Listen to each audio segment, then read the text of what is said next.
ustedes y les agradezco infinitamente el que me den la oportunidad de entrar en sus hogares para compartir su espacio. Esta es nuestra fe, un espacio destinado a ayudarnos a todos a crecer más en el conocimiento de la fe que la Iglesia nos transmite para poder vivirla con mayor intensidad. Les agradezco profundamente el que me den esta oportunidad y los invito a que iniciemos este momento de reflexión poniéndonos en la presencia del Señor con esta oración de San Gregorio Nacianceno que compartimos ya la semana anterior. Dígnate, Señor, velar por nuestra vida mientras moramos aún en este mundo. Y cuando nos llegue el momento de dejarlo, haz que lleguemos a ti preparados por el temor que tuvimos de ofenderte.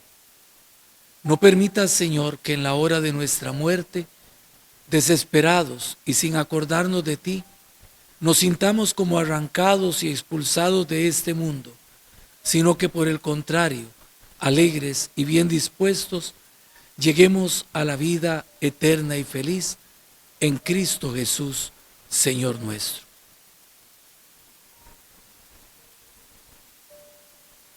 Bien, hermanos, hermanas, nos disponemos de esta manera a dar inicio a este espacio en el que continuamos la reflexión que hace 8 días habíamos iniciado, en el tema que habíamos titulado las realidades últimas de nuestra vida.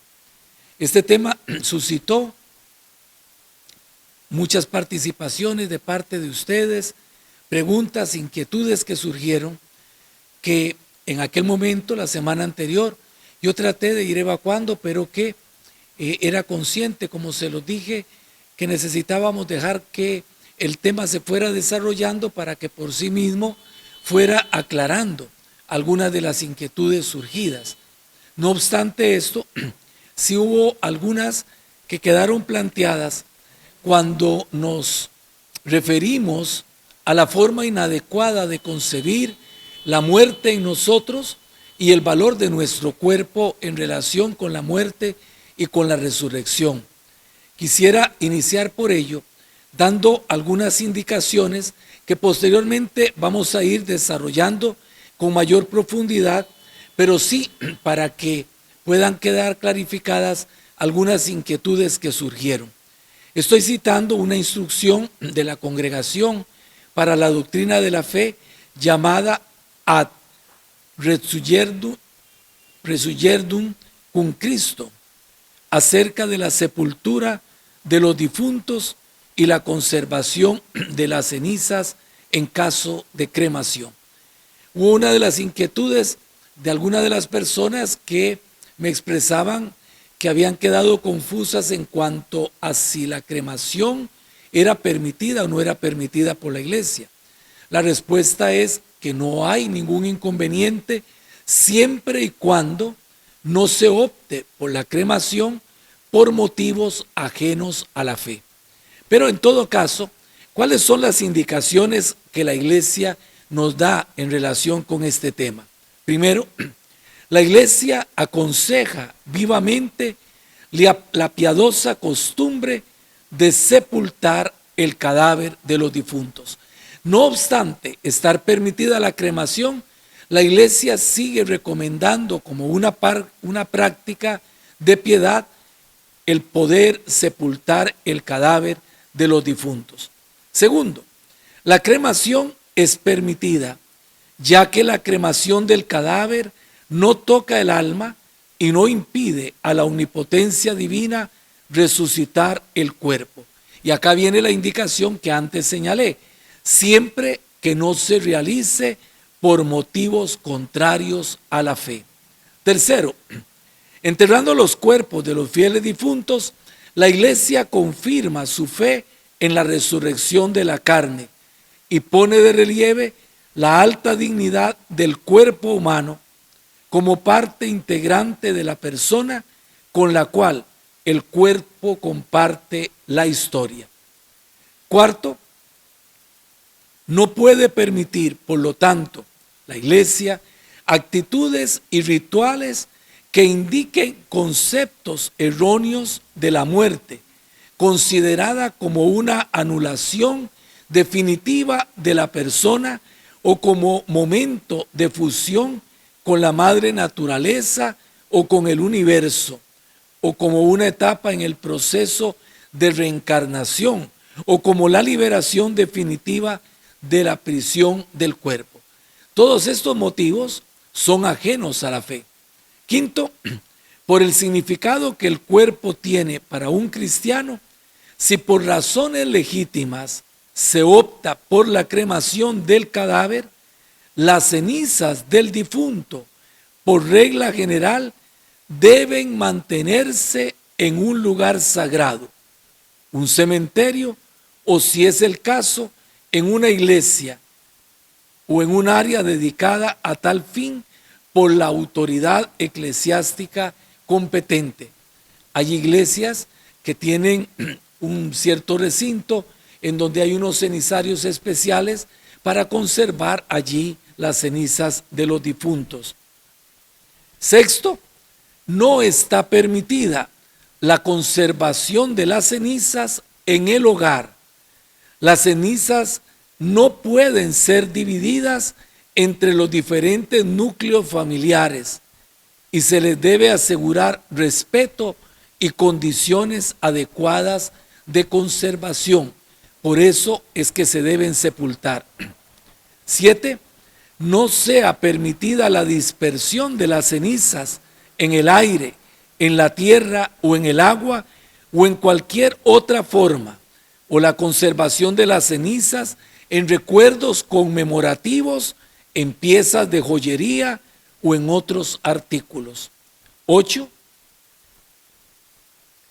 En el caso de que el difunto hubiera dispuesto la cremación y la dispersión de sus cenizas en la naturaleza por razones contrarias a la fe cristiana, se le han de negar las exequias de acuerdo con la norma del derecho. Atiendan a lo que está diciendo la iglesia en este documento. Se le pueden negar las exequias cristianas a un difunto si él conscientemente, antes de morir y por razones contrarias a la fe, ha dispuesto que con sus cenizas se realice cualquiera de estas prácticas. Digo conscientemente porque sucede en ocasiones que el difunto ha expresado que le gustaría, pero en el fondo no es algo sobre lo que tenga una clara conciencia, en caso según el cual los deudos, los familiares, no tienen la obligación moral de acoger ese deseo porque la persona no lo estaba expresando de una forma consciente. Y si lo hubiese estado expresando de forma consciente, por una razón contraria, por lo tanto, a la fe, se le deben negar las exequias. Estos 8 puntos en esta instrucción resumen lo que la iglesia enseña en estos casos, y de esta forma he querido iniciar este día para clarificar lo que hace 8 días habíamos señalado. Muy bien, ahora resumamos lo que hemos dicho hasta ahora. ¿Cuáles han sido las afirmaciones que hemos hecho? Es decir, voy a hacer como un recuento para que lo tengamos presente y recordemos lo que hace 8 días estábamos diciendo, o para que aquellos que no tuvieron la oportunidad de estar con nosotros o de participar del programa posteriormente y hoy están haciéndolo, tengan la oportunidad de ubicarse en cuanto a lo que estuvimos diciendo. La primera y afirmación básica: la resurrección de Jesucristo es el centro de nuestra fe. Citamos a San Pablo, que dice con toda claridad: si Cristo no hubiera resucitado, nuestra fe sería inútil. La segunda afirmación, que deriva justamente de la centralidad de la resurrección de Cristo en nuestra fe, es que en la resurrección de Cristo está el fundamento de nuestra propia resurrección. Es decir, nuestra resurrección es la consecuencia de aquello que Cristo alcanzó para nosotros en su triunfo sobre la muerte. Y como punto culminante definitivo, de allí la esperanza a la que nosotros somos llamados.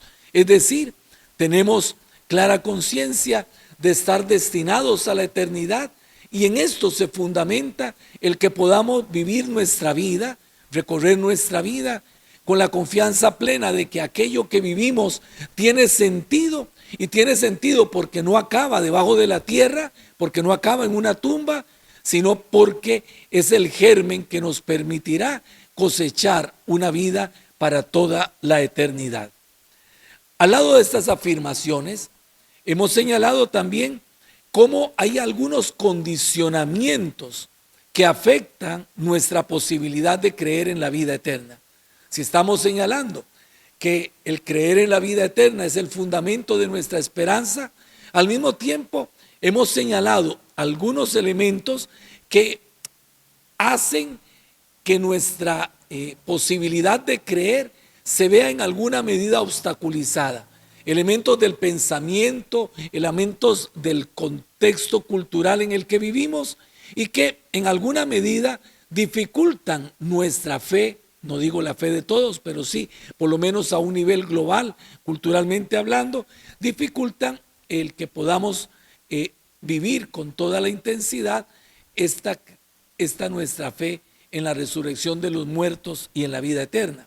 Hablamos por ello del secularismo, la corriente cultural que hace, uno, que se tenga una visión reductiva del ser humano, es decir, se interpreta al ser humano no en su amplia realidad, no en su global realidad, en todas sus dimensiones, sino que se le reduce fácilmente a lo material y a lo inmediato. Y por lo tanto, oscurece en él la dimensión del misterio y hace que se conciba su autonomía como algo absoluto, no dependiendo de nadie y por lo tanto excluyendo a Dios de su vida. Otra de las características del secularismo, señalamos, son las interpretaciones equivocadas de las verdades de la fe.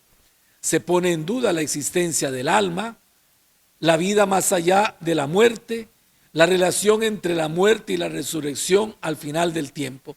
Esas son algunas de las dificultades que se encuentran por interpretaciones equivocadas de la fe y que resumen, a grosso modo, resumen lo que señalamos en cuanto al ambiente secularista en el que vivimos y que a veces nos pone piedras de tropiezo para poder vivir con toda la intensidad la fe que profesamos en la resurrección y en la vida eterna. Véanlo de una forma detenida. Cuando nosotros reducimos las expectativas de nuestra vida y cuando nosotros miramos la realidad del ser humano únicamente en función de lo inmediato, en función de lo material, se nubla por completo el destino a un fin superior. Es decir, si mi vida no tiene más que su realización material, si no percibo en ella nada que vaya más allá de su dimensión biológica, y si por otra parte, además de reducir mi vida a lo material, la reduzco a lo inmediato, de forma consecuente se nubla ante mí el destino a un fin superior. Es decir, ya no logro dar el paso, ya no logro dar el salto hacia aquello que me hace creer en un fin superior, porque lo está dificultando esa visión equivocada y parcial que tengo de mi realidad humana y que envuelve todo aquello que configura mi vida. Hay algo que todavía agrava más esta circunstancia, y es que, por otra parte, la esperanza del ser humano se ve constantemente sacudida por el pesimismo. Viéndonos como nos vemos de frente a la violencia, de frente a la muerte, de frente a la enfermedad, de frente a las situaciones de hambre, de injusticia, etcétera, no podemos pensar que nuestra esperanza pueda flotar de una forma espontánea, sino que ciertamente hay una carga de lastre que sobre ella pesa y que la hace tender a hundirse.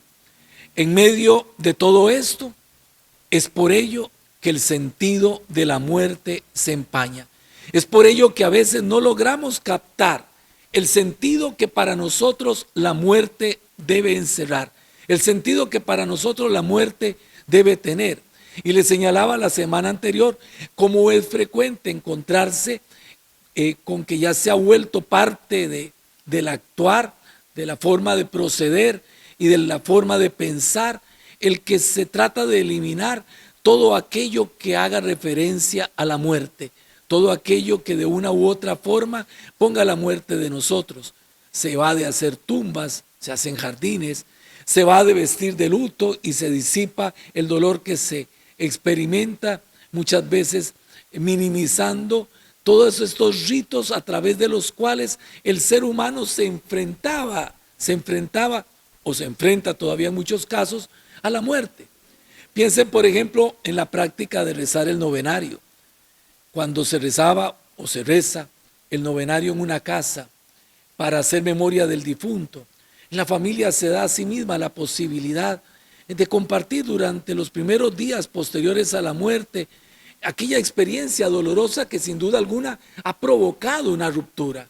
Es un momento para externar sentimientos y los sentimientos se externan de muchas formas.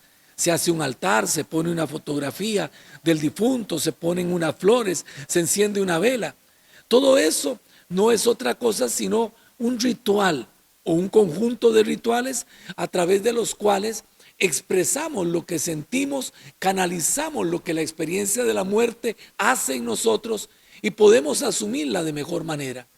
Cuando todos esos rituales y otros muchos se van suprimiendo, el ser humano se queda desnudo ante la muerte y muchas veces creyendo hacer una sana asimilación de lo que ella encierra, en el fondo lo que hace es evadirla, provocándose a sí mismo grandes consecuencias y reduciendo el horizonte de esperanza hacia el cual caminamos.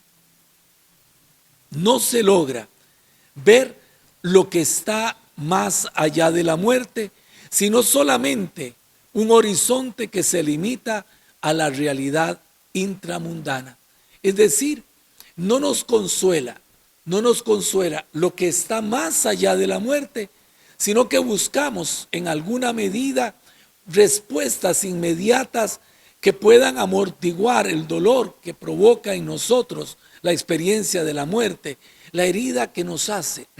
Pero todo remedio inmediato no hace que nuestra mente, nuestro corazón sea capaz de ir más allá, que es donde se encuentra la real respuesta que podemos encontrar en la fe y que hace que la muerte se revista de luz. Por esta razón, la esperanza teologal, esa esperanza que viene de Dios, pierde su plena fuerza y viene a ser sustituida por esperanzas de corto alcance que no sostienen la vida. Por ejemplo, hay una tendencia, y no quisiera con esto desviar la atención porque los ejemplos a veces nos desvían del tema central. Hay una tendencia muy marcada, sobre todo por influencia de esta corriente de pensamiento que se llama la nueva era, en donde se da una importancia sobredimensionada a los ángeles y se les desencarna de su razón de ser en la fe cristiana, en la Sagrada Escritura. Es decir, se desvirtúa a los ángeles en cuanto a lo que ellos significan y pareciera que se les da como un lugar que incluso a veces pareciera estar por encima del mismo Dios. En estas interpretaciones, por ejemplo, diferentes de los ángeles, tendemos a creer que nuestros hermanos difuntos se convierten en ángeles, es decir, se convierten en seres inmateriales que siempre están a nuestro lado. Y eso no es exactamente lo que la fe nos enseña, pero lo vamos a poder ir descubriendo conforme vayamos desarrollando el tema que hoy tenemos que tratar. Hay dos extremos que hay que evitar. Uno es el de reducir la esperanza cristiana a las realidades que nos provocan alguna esperanza inmediata. Vivir de un inmediatismo, por ejemplo, de los logros que podemos obtener, de los procesos de liberación que podemos vivir como si eso fuera lo definitivo. Es decir, no podemos reducir la esperanza solo a eso, aunque también lo incluye. Pero por otra parte, no podemos encerrar la esperanza en las realidades temporales, en las realidades futuras. Es decir, como si solo el futuro existiera y como si no hubiera que también construir aquello que nos haga en el tiempo presente dar razón de la esperanza a la que hemos sido llamados, como dice el autor de la carta del apóstol San Pedro, la primera carta, en el capítulo 3, versículo 15. Vuelvo a repetir, debemos evitar dos extremos: reducir la esperanza a las realidades futuras, como si éstas existieran desprendidas y sin vinculación con las realidades presentes, o reducir la esperanza a las realidades presentes sin conectarlas con las realidades futuras. Son dos extremos que se deben evitar.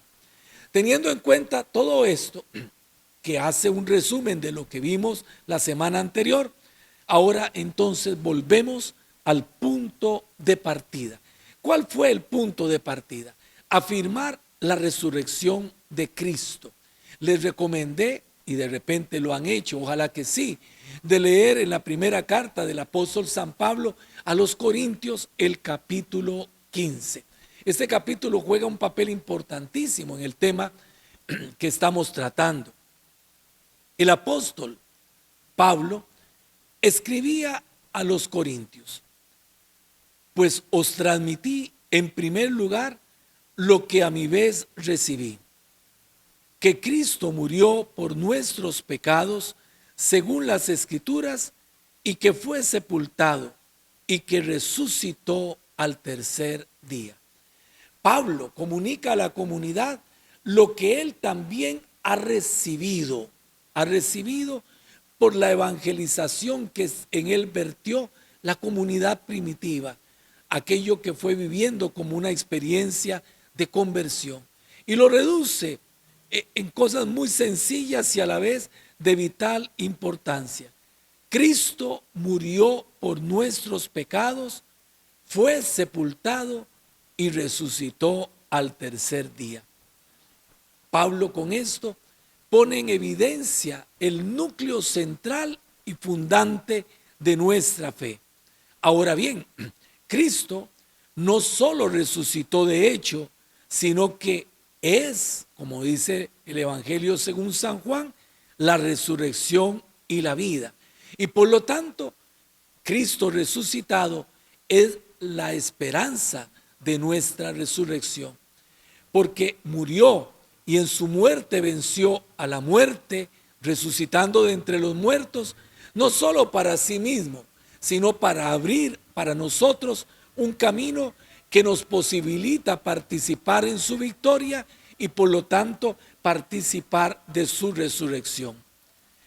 En nuestra profesión de fe, cuando rezamos el credo, decimos, lo hacemos cada domingo, cada solemnidad: creo en Jesucristo. Y se agrega hacia el final de la profesión de fe en Jesucristo, que resucitó al tercer día según las Escrituras, a lo que se agrega posteriormente: esperamos la resurrección de los muertos y la vida del mundo futuro. En esta profesión de fe resuenan todos los testimonios del Nuevo Testamento. Dice San Pablo: los que murieron en Cristo resucitarán. Cristo, por lo tanto, ha resucitado de entre los muertos, y dice San Pablo en la carta a los Corintios que como primicia de los que duermen, es decir, como el primero de aquellos que pasan a través de la experiencia de la muerte. Este modo de hablar del apóstol Pablo indica que la resurrección no es algo cerrado en sí mismo, sino una realidad que se extiende a todos los que creen en Cristo. Es decir, Cristo no vino, voy a decirlo de una forma que espero que no les suene fea, Cristo no vino a estar entre nosotros como quien viene de paseo. No fue que al Hijo de Dios en algún momento se le ocurrió descender del trono del Padre, de la gloria del Padre, y dice: voy a echarme un paseíto en medio de los seres humanos. Él no vino simplemente por pasear. Él asumió nuestra carne, Él asumió nuestra condición, se encarnó en las entrañas de la Virgen María para asumir todo cuanto nosotros encerramos, todo cuanto nuestra naturaleza encierra. Se hizo en todo semejante a nosotros, menos en el pecado. Así compartió en todo nuestra vida, pasando, como dice la Escritura, por uno de tantos. Pero este compartirlo todo llega al extremo cuando también desciende al lugar de los muertos, desciende a la experiencia misma de la muerte. El Hijo de Dios toca con ello el abismo más profundo que toca la vida de los seres humanos. Comparte con nosotros lo más hondo de nosotros, el abismo más inmesurable que hay, que es la muerte que nos toca y que nos desgarra por dentro. Y lo hace para vencer la muerte en su resurrección, triunfando sobre ella, pero no como un título de gloria para sí mismo, no como un trofeo que él adquiere diciendo: yo triunfé. No, lo hace, y por eso se encarnó, para abrir a nosotros, para abrir para nosotros un horizonte de vida ilimitado, para vencer en nosotros la experiencia de la muerte y del pecado, y abrir ante todo la posibilidad de una vida nueva. La resurrección de Cristo, por eso, es también causa de nuestra resurrección futura. Porque lo dice el apóstol en el capítulo 15 de su primera carta a los Corintios, que les recomendé leer: porque habiendo venido por un hombre la muerte, también por un hombre viene la resurrección de los muertos.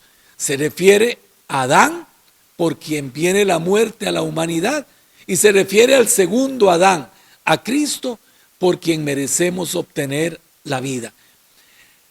Atendamos a estas afirmaciones fundamentales. Voy a estar refiriéndome constantemente a este capítulo 15 de la carta a los Corintios, que encierra un gran contenido.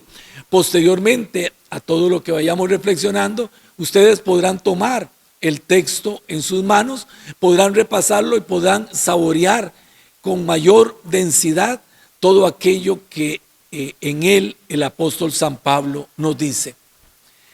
La respuesta cristiana a las inquietudes del hombre de todo tiempo, por esta razón, tiene a Cristo resucitado como fundamento y se contiene en la esperanza de la gloriosa resurrección futura de todos los que sean de Cristo, la cual se hará a imagen de la resurrección del mismo Cristo, como hemos llevado, afirma el apóstol en el versículo 49 del capítulo 15, como hemos llevado la imagen del Adán terreno, llevaremos también en nosotros la imagen del Adán celestial, de Cristo, en su resurrección. Atendamos claramente a lo que esto significa. ¿Por qué la resurrección es la respuesta de la fe a las expectativas de todo ser humano? Porque todo ser humano tiene una sed innata de eternidad.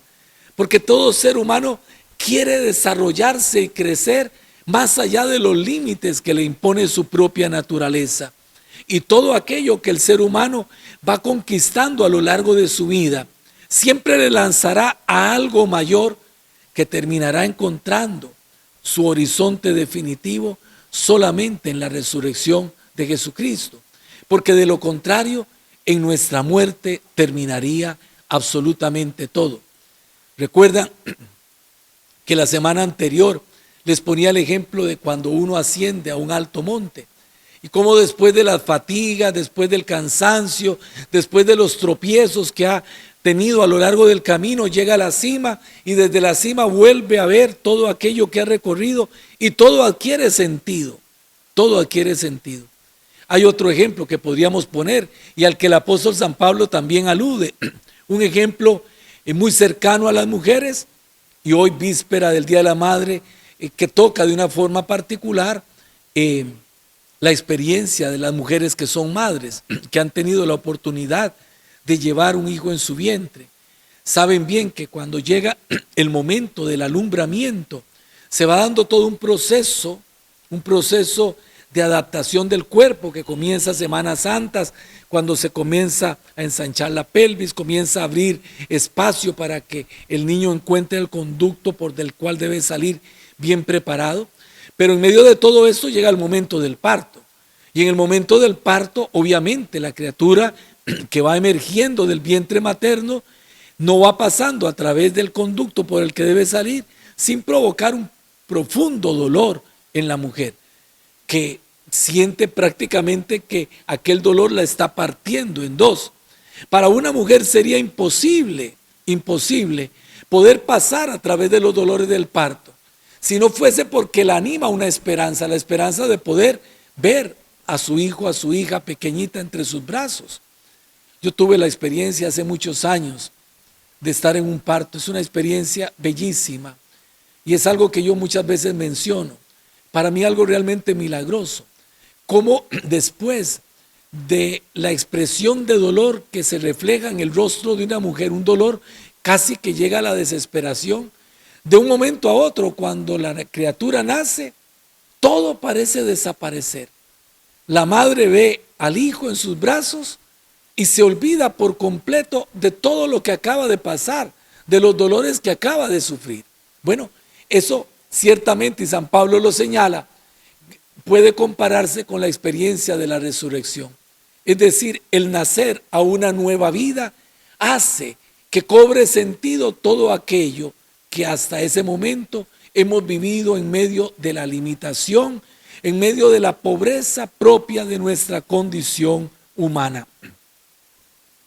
Ahora, y vamos avanzando en afirmaciones, es importantísimo subrayar en relación al cuerpo las fórmulas dogmáticas, es decir, las fórmulas de fe, con respecto al cuerpo de la resurrección, están llenas de realismo. La resurrección se hará en esta carne en que ahora vivimos. Por lo tanto, es el mismo cuerpo el que, el que ahora vive y el que resucitará. Atiendan a esta afirmación básica y fundamental. La resurrección no es un diluirse en medio de una gran luz, como quien se disipa totalmente y deja de existir. La resurrección es la participación de la vida en Dios, de la que tenemos que participar en la amplitud de todo nuestro ser. Y puesto que parte de la amplitud de nuestro ser está contenida en nuestro cuerpo, es por lo que la Iglesia afirma, siguiendo las enseñanzas de la Escritura, que la resurrección se realizará en esta carne en la que ahora vivimos. Esta fe aparece claramente en la teología cristiana primitiva. San Irineo de León, uno de los padres de la Iglesia, admite la transfiguración de la carne. Dice, porque siendo mortal y corruptible, se hace inmortal e incorruptible en la resurrección final. Pero tal resurrección se hará en los mismos cuerpos en que habían muerto, porque de no ser en los mismos, tampoco resucitaron los que habían muerto. Vamos a poder ahondar en estas expresiones. De momento, entendamos que si aquel que resucita al fin del tiempo no es el mismo que murió, tenemos un problema de identidad, porque estaríamos hablando de la resurrección de otra persona y no de la misma persona.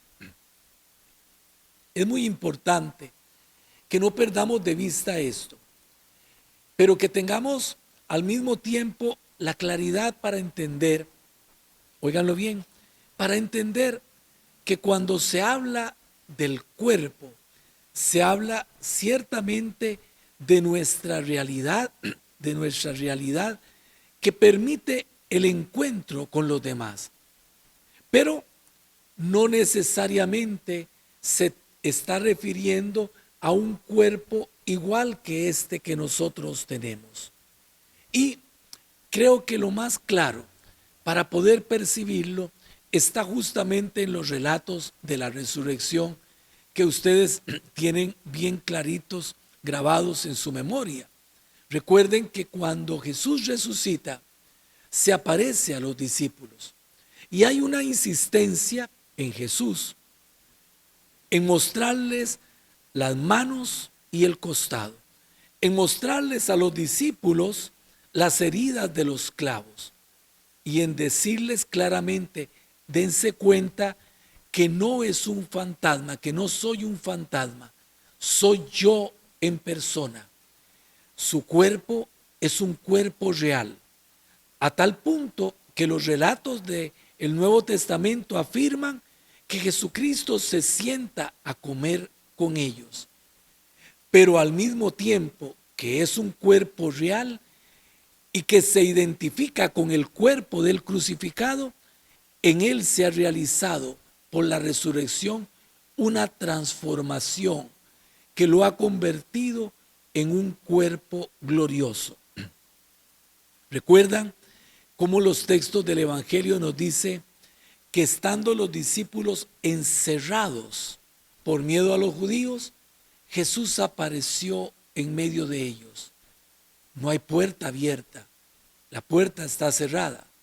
Están encerrados en un lugar en donde no hay acceso y Jesús entra como si tal cosa.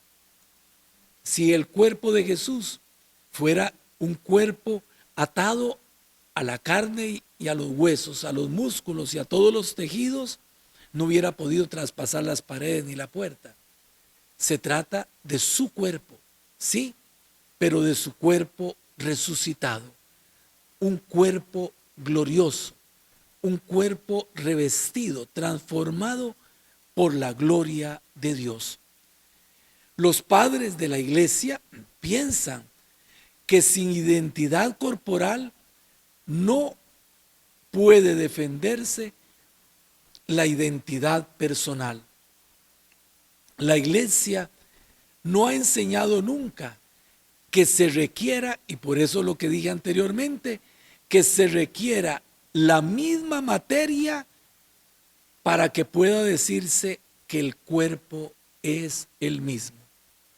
Y miren, si nosotros atendemos a nuestra experiencia, vamos a poder mirarlo de una forma muy sencilla. Cuando nosotros nacimos del vientre de nuestra madre, éramos chiquititos. Me contaba mi mamá que yo era bastante grande, que pesé casi 11 libras, pero 11 libras es menos que lo que ahora peso, obviamente. El cuerpo de un niño es un cuerpo pequeño y ese cuerpo comienza a desarrollarse y sus células comienzan a permitir que los órganos se vayan transformando, vayan creciendo, de tal forma que cuando uno llega adulto, óiganlo bien, uno no tiene el cuerpo que tenía cuando estaba pequeño, pero el cuerpo que uno tiene de adulto es el mismo cuerpo del que fue niño, es el mismo, pero ha sufrido un proceso de transformación, de conversión celular que ha permitido que ese cuerpo se transforme. De hecho, los científicos afirman que nuestras células están constantemente revitalizándose y cambiándose a tal grado que cada 7 años, creo que es que dicen, el cuerpo de uno se ha cambiado totalmente, se ha cambiado, pero permanece siendo el mismo cuerpo. Hay un factor de identidad. ¿Por qué se dice el mismo cuerpo? Porque aquel que era niño soy el mismo que soy ahora. Soy el mismo que seré dentro de unos años cuando ya esté más viejecito. Es decir, soy el mismo. Y decir que es otro sería decir, bueno, entonces no se trata de la misma persona. Acá sí se trata de la misma persona. Pero la iglesia nunca ha enseñado que se requiera de la misma materia, para que pueda decirse que el cuerpo es el mismo. Por eso teniendo presente la imagen del cuerpo glorioso de Jesucristo, podemos hacernos en alguna medida la idea de que nuestros cuerpos, que se identifican con aquel con el que vivimos a lo largo de nuestra historia, será transformado por la resurrección y será glorificado, siendo el mismo, al mismo tiempo se ha elevado a un nivel superior. Tengamos presente esto porque esto nos va a ayudar a ir clarificando otras cosas. Vamos ahora a otro contenido fundamental: la segunda venida del Señor y nuestra resurrección. ¿Por qué es importante hablar de eso? Porque entonces nos preguntamos, bueno, ¿cuándo es que acontece nuestra resurrección? ¿Cuándo se realiza la experiencia de nuestra resurrección? El Nuevo Testamento, al hablarnos de la resurrección de los muertos, le atribuye a este acontecimiento un momento temporal determinado. Pablo, después de haber enunciado que la resurrección de los muertos tendrá lugar por Cristo y en Cristo, añade, vuelvo al capítulo 15 de la carta primera a los Corintios, añade, pero cada cual en su rango, Cristo como primicia y luego los de Cristo en su venida y luego los de Cristo en su venida. Se señala un acontecimiento concreto como momento de la resurrección de los muertos que se identifica con la palabra griega parousia, que significa la segunda venida del Señor en su gloria, que es experiencia todavía futura.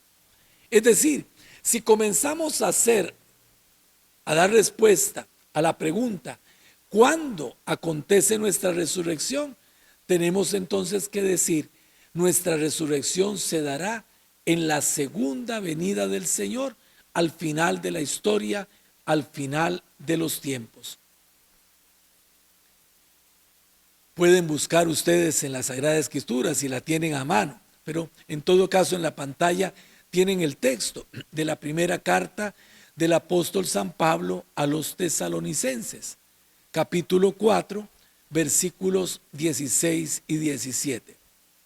Dice el apóstol, el mismo Señor, a la orden dada por la voz de un arcángel y por la trompeta de Dios, bajará del cielo, su segunda venida, y los que murieron en Cristo resucitarán en primer lugar.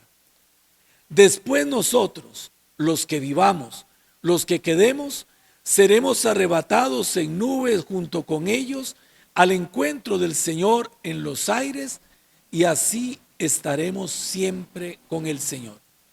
Tenemos que atender que la carta a los tesalonicenses es el escrito más antiguo del Nuevo Testamento. Y cuando se plasmó este escrito por parte del apóstol San Pablo, estaba todavía viva la primera generación creyente, los que habían sido testigos oculares de Cristo, los que habían vivido la experiencia de estar con Él, de conocerle. Y estos primeros creyentes, y esto fue cambiando posteriormente, estos primeros creyentes vivían en la idea de que el Señor iba a venir antes de que ellos murieran. Por eso la afirmación del apóstol San Pablo. ¿Cómo se va a realizar la resurrección? En primer lugar, los que murieron en Cristo. Y el apóstol San Pablo dice, y después nosotros, los que todavía vivamos. Los escritos posteriores del Nuevo Testamento hacen que los creyentes se vayan dando cuenta de que la segunda venida del Señor no es tan inmediata. Y por lo tanto dejan de hablar de que ellos serán testigos de ese momento y comienzan ya a darse cuenta de que será mucho tiempo después, un tiempo indeterminado. Acá se trata de la misma manifestación de la gloria de la que el apóstol Pablo habla en la carta a Tito y que San Juan refiere con las palabras en el último día. En el texto de San Juan, en el discurso del pan de vida, claramente dice el Señor, quien come de este pan vivirá para siempre y yo le resucitaré en el último día. El último día es ese día definitivo en la historia, cuando el Señor vuelva, cuando la historia llegue a su culmen, cuando acabe la historia humana. La parusía, vuelvo a decir, es la segunda venida del Señor. Es en el Nuevo Testamento un acontecimiento concreto, conclusivo de la historia, que se localiza al final del tiempo y que está determinado, como he dicho, por la segunda venida del Señor. En el último día, dice el evangelista San Juan, cuando los hombres resucitarán gloriosamente, obtendrán la comunión completa con Cristo resucitado.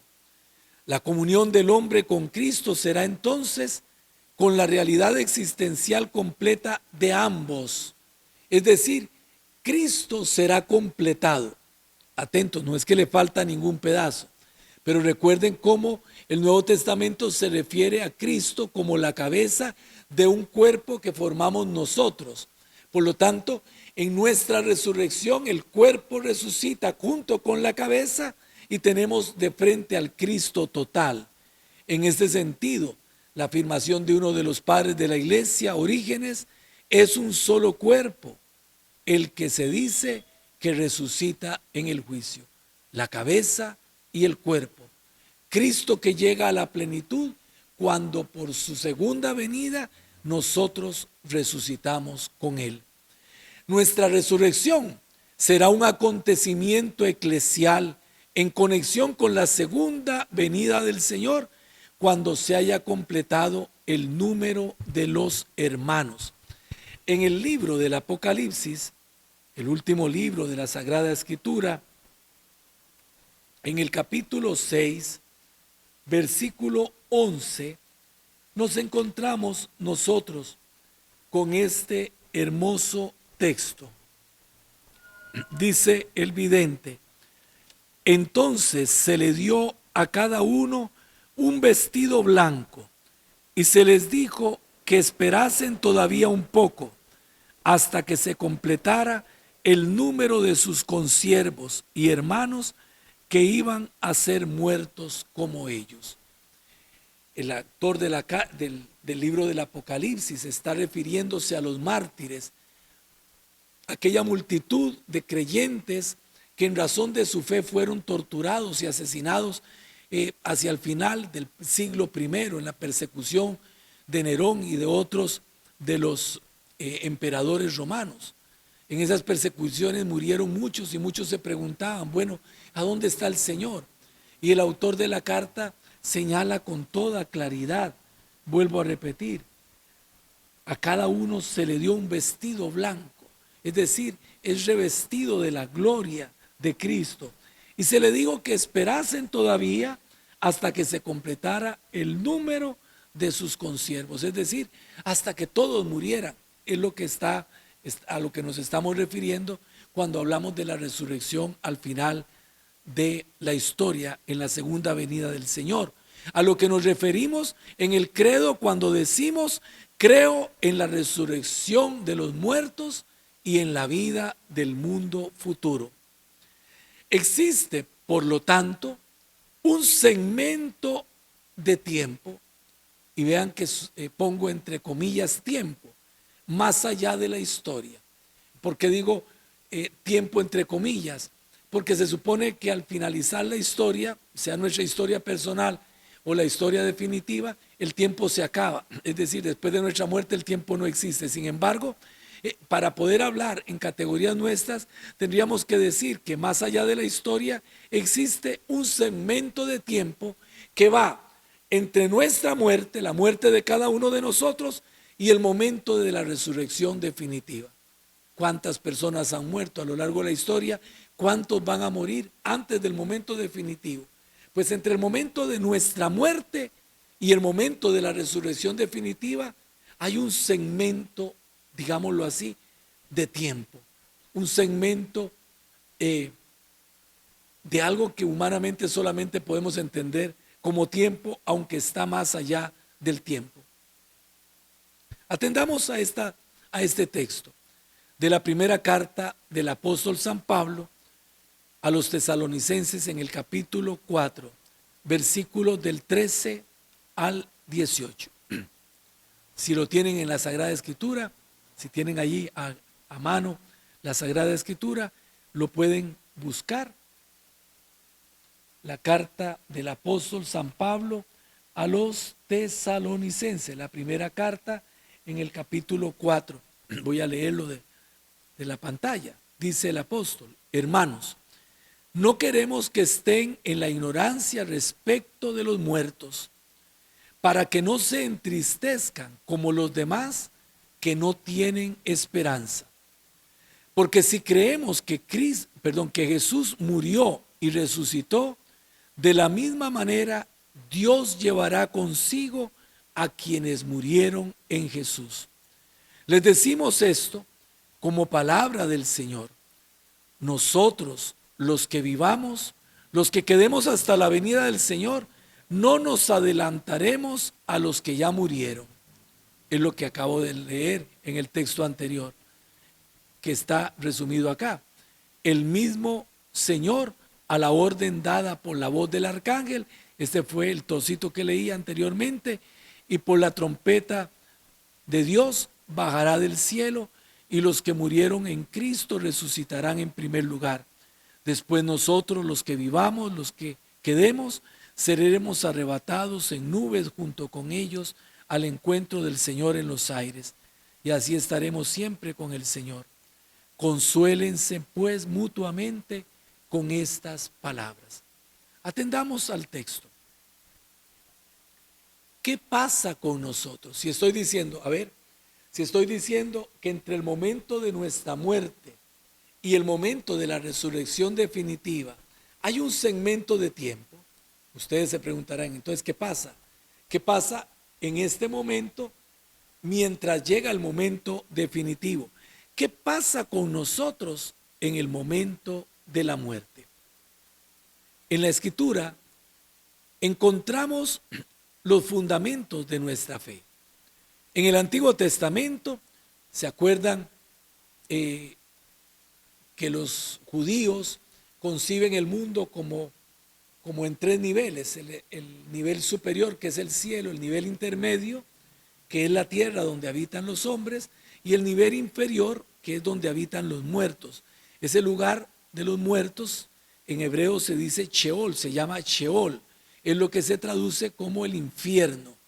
Acuérdense que hemos dicho, cuando afirmamos que Jesús descendió a los infiernos, estamos afirmándolo en ese sentido, descendió al lugar de los muertos. Pues la concepción del Sheol es una concepción imperfecta. Allí los muertos viven, pero no tienen propiamente una identidad. Son una masa anónima que está allí. No se percibe todavía, no existe la idea de una retribución. Es un primer estrato en el Antiguo Testamento. Pero posteriormente, la misma Escritura nos va a decir que Dios puede sacar del Sheol. Es decir, que hay un paso hacia adelante. Dios puede intervenir y sacar del Sheol. Si quieren, anotan para que lo puedan leer después. El primer libro de Samuel, capítulo 2, versículo 6. El profeta Amós, capítulo 9, versículo 2. Pero hay todavía un paso hacia adelante que prepara la idea de la resurrección. Y hay dos textos que les quiero citar: Daniel 12:2, Isaías 26:19. Pero sí quiero no dejar pasar por alto el leer la profecía de Daniel en el capítulo 12, versículo 2. Estamos todavía en el Antiguo Testamento. Aparece primero la idea del Sheol, es decir, el lugar de los muertos. Están allí, pero sin una identidad. Aparece una idea más profunda: Dios puede sacar del Sheol. Y todavía aparece algo mucho más cercano a nosotros, a nuestra forma de creer. en el capítulo 12, versículo 2, dice la profecía de Daniel: muchos de los que duermen en el polvo de la tierra se despertarán, unos para la vida eterna, otros para el oprobio, para el horror eterno. Podemos percibir claramente cómo ya en una etapa muy cercana al Nuevo Testamento, porque la profecía de Daniel es muy cercana al Nuevo Testamento, ya existe una clara idea de la resurrección, o por lo menos ya una preparación de la idea de la resurrección. Este proceso de clarificación del que va dando cuenta la Escritura continúa, porque posteriormente, precisamente por la idea de la resurrección, cambia la idea del Sheol. Es decir, ese lugar de los muertos donde lo que había era una masa de gente indeterminada, pasa a ser un lugar en donde hay dos estratos, uno para los justos y otro para los impíos. Vean qué es lo que dice la profecía de Daniel: muchos de los que duermen en el polvo de la tierra se despertarán, unos para la vida eterna, otros para el oprobio, para el horror eterno. Entonces, la idea del Sheol se modifica, y se modifica de forma tal que aquel lugar de los muertos se abre en la espera de un último juicio, en el que se ha de decidir la suerte de justos e injustos. Así el Antiguo Testamento nos lleva al Nuevo Testamento, y en tiempos de Jesús la fe, la creencia en la resurrección es una idea ya generalizada, excepto un grupito pequeño del que hablan los evangelios. Cito el capítulo 12 de San Marcos en el versículo 18, un grupito que se llama el grupo de los saduceos, que no admiten la resurrección. Pero ya la idea de la resurrección es algo que ha calado, que ha permeado la fe del pueblo creyente en el inicio del Nuevo Testamento. En el Nuevo Testamento, ya yendo más allá, hay una clara idea de la pervivencia inmediatamente después de la muerte. Es decir, después de nuestra muerte, hay una experiencia de vida a la que es llamada el alma. Vamos a profundizar después en lo que esto significa. Esta idea del alma que vive en Cristo encierra la idea de la comunión con Él. Recordemos el pasaje de la crucifixión de Jesús según San Lucas. Jesús crucificado, en aquel diálogo hermosísimo con el buen ladrón, le dice: yo te aseguro, hoy estarás conmigo en el paraíso. Hay una afirmación, aunque no se describe ulteriormente. El pensamiento fundamental es que Jesús quiere recibir al buen ladrón en comunión consigo mismo después de la muerte.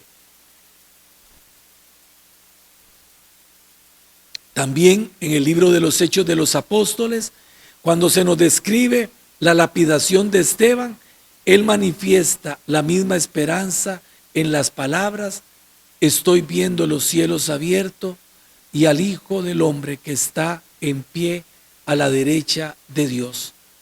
Juntamente con su postrera oración, Esteban termina su vida diciendo: Señor Jesús, recibe mi espíritu. Afirma que espera ser recibido inmediatamente por Jesús en su comunión en el momento posterior a la muerte. Por lo tanto, nos abrimos a la experiencia de una inmediata experiencia, la redundancia, de comunión con Jesús, de la que participa, voy a adelantar algunas expresiones, nuestra alma inmortal, pero que permanece en ese estado hasta la resurrección definitiva al final de los tiempos, cuando el Señor regrese. Sé que posiblemente las inquietudes hayan ido ahondándose, pero espero que sea como una motivación para que dentro de 8 días podamos continuar con el desarrollo de nuestro tema y poder percibir entonces qué pasa con nuestro cuerpo, cuál es la importancia de nuestro cuerpo, qué es lo que de nosotros pervive y entra en la comunión con Jesucristo y lo que la experiencia de la purificación encierra también en este estado. En todo esto podremos ahondar, Dios mediante, la próxima semana en nuestro programa semanal. No quiero terminar las palabras de este día, la reflexión de este día, sin externar de corazón una felicitación a todas las mamás de nuestra comunidad parroquial y a las mamás que nos están oyendo, a las mamás de todas las personas que participan en este programa, en Turrialba, en Heredia, en Guapiles, en otros lugares de los que me han reportado sintonía. Sea un saludo muy cariñoso con todas las mamás. A las que no son mamás, pues denle un abrazo también a su mamá si todavía la tienen con ustedes. Y que el día de mañana sea un día para bendecir a Dios por el don, por el regalo inigualable de nuestras madres. Que Dios las bendiga, queridas mamás, y que mañana sea un día que puedan, en medio de las limitaciones que nos impone el tiempo actual, vivir y disfrutar sintiéndose muy amadas por sus hijos. Gloria al Padre, al Hijo y al Espíritu Santo, como era en el principio, ahora y siempre, por los siglos de los siglos. Amén. Feliz noche para todos.